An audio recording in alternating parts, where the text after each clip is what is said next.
am with the Island Park Village Hall Preservation Society. We have been together since 2018, working at renovating the Village Hall. I'm guessing most people in this room know of the building. It was the fire station, the courthouse, and town hall. It was there for meetings, voting, church, firemen's dances, guest speakers, kids' parties, and celebrations of all sorts. Let's bring back that neighborly social spirit. And that is kind of the mission that we are on. So the building hasn't really been used since the 80s, and at that point it was just as a polling place. And I was there to vote with my parents, but that's really my only memories in the building. But just living so close to it growing up, now I live in the Highlands, but growing up so close to the building, I've always thought it really is a neat kind of small town Americana feel building. And it's unusual. It's not one that you see a lot of buildings like this one. And we've been on this mission since 2018, and it was really started probably mostly by Skip Johnson and Holly Schluter, but we've so many supporters. We have a pretty small board. Our actual board is only 5 of us right now, but we have met so many incredibly supportive people on the journey. So this is our mission. You have to be a visionary to just stay with me. Just looking at the front of the building, just the cobbled stepped brick and the details in this building are incredible. And there's so many more facets to the building than most people have even seen or realized. And that's why we are very passionate about keeping this building. It really is a gem, and we don't have a whole lot left for historical buildings in Mound. And I think it's really important that we preserve what we still have. Our board consists of myself, Skip Johnson, Shelley Zimmershed, Carla, and Holly Schluter. And like I had said before, I know most of you probably know more about everything I'm going to tell you this afternoon, but I understand that they're recording this for other audiences, and there's so many people who don't know the building exists. In relation to Lake Minnetonka, you can see where I pinned it there.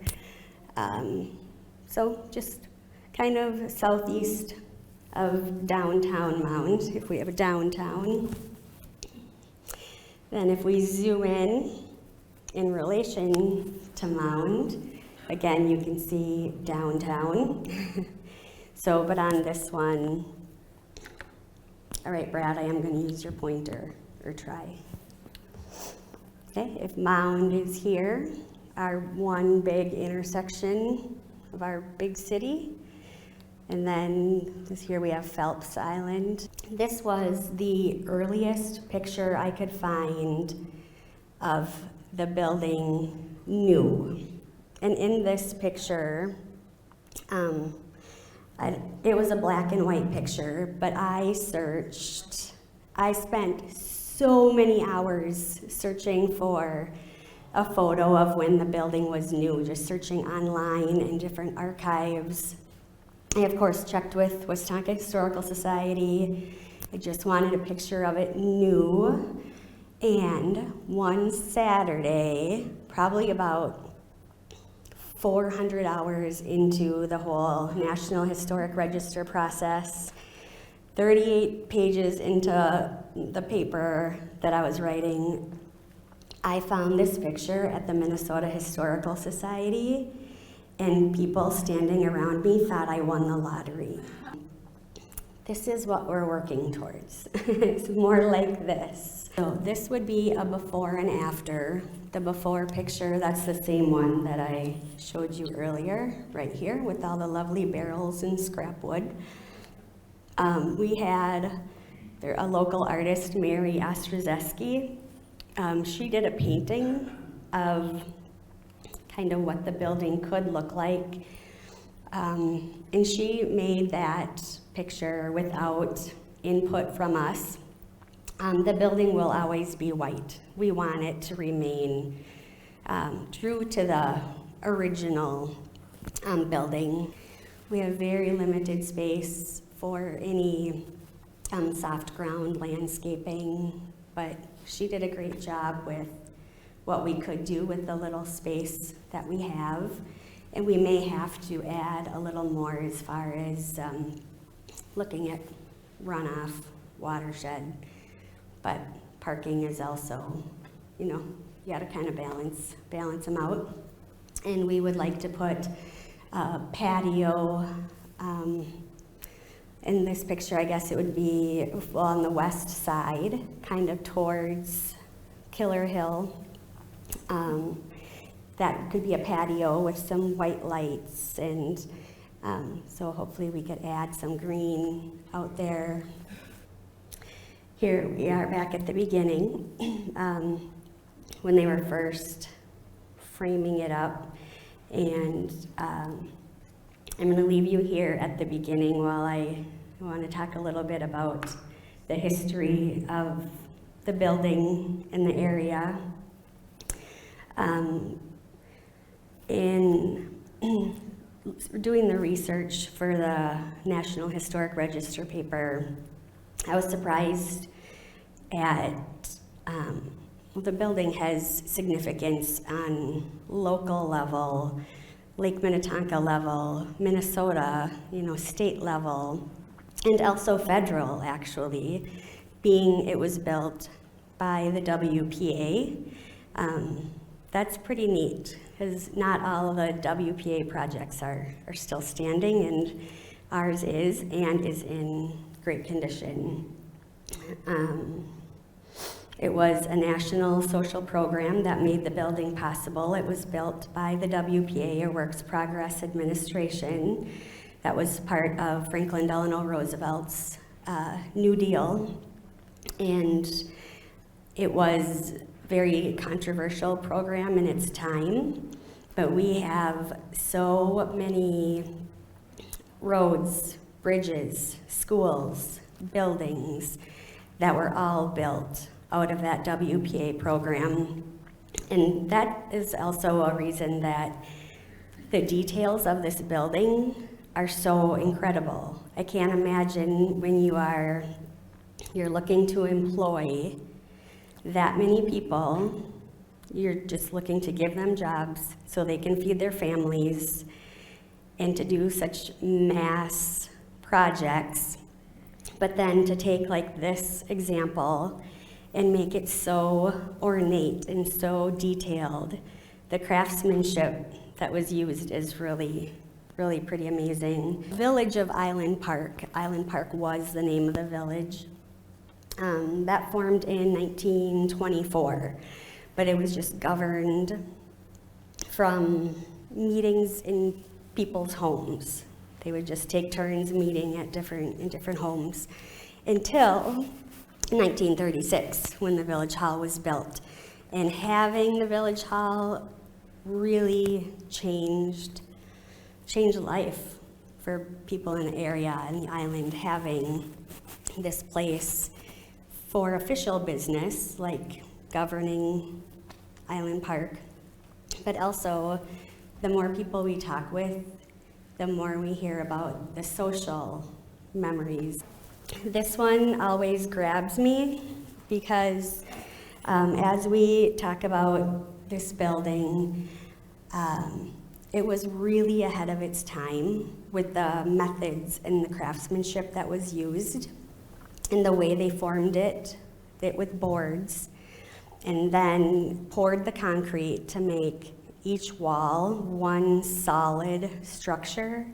That wasn't really common until closer to the 60s. So here it was.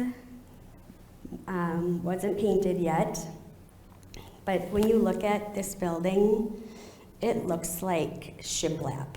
It looks like lap siding, and it's not. Each wall is one solid poured piece of concrete, and they so precisely placed each board when they made their forms out of wood to have a perfect half-inch gap between every single board to let just enough of the concrete kind of ooze out in that gap to give them the lines or the ridges in the concrete, so you wouldn't know that it's just a solid piece of concrete every wall. So this is the gem we have today. I have a picture of each wall that corresponds with the footprint of the building. We have a lot of work to do. This is the inside today. A lot of people ask for pictures of the inside because they haven't been in it for so many years. This is the main assembly hall area. This is when you walk in that front grand entrance. This is what you walk into. So if you go out this side door, the city garages would be right outside of this door.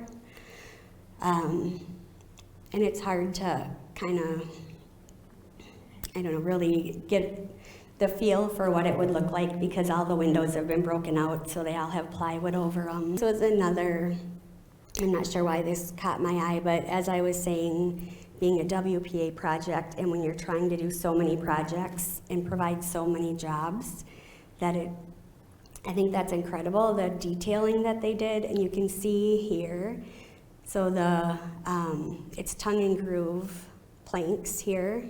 So they did it a third of the way up, they're horizontal, and then they switched to vertical.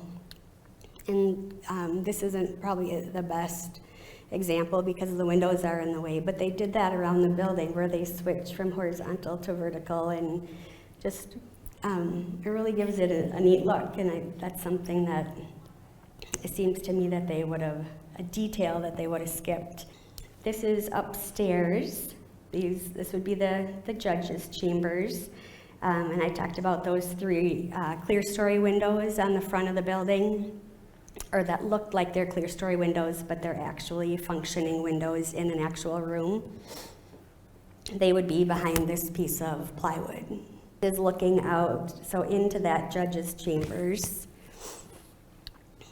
are the big shutters that open. So we are having a rendition done. If you could have a bride and groom, if you had a small wedding here, I think seated, I think we have a capacity of 105, if I remember right from the fire chief report. But we always think of having these big shutters and to have your honoree or your bride and groom up in that window with all of the guests down below in this big assembly hall. And once we get rid of all the ugly ductwork that needs to be ripped out. So here are pictures of actual in use in its prime. So they're right here. Island Park, honor those who served. This is the sign you're talking about, Debbie, right? Yeah, that's the one that we're on a mission to find, and if we can't, we'll recreate it. But yeah, it kind of gives you a better idea of the character of the building and what it once looked like. This one we think is a mother-daughter luncheon. Looks like they had the men lined up to serve them.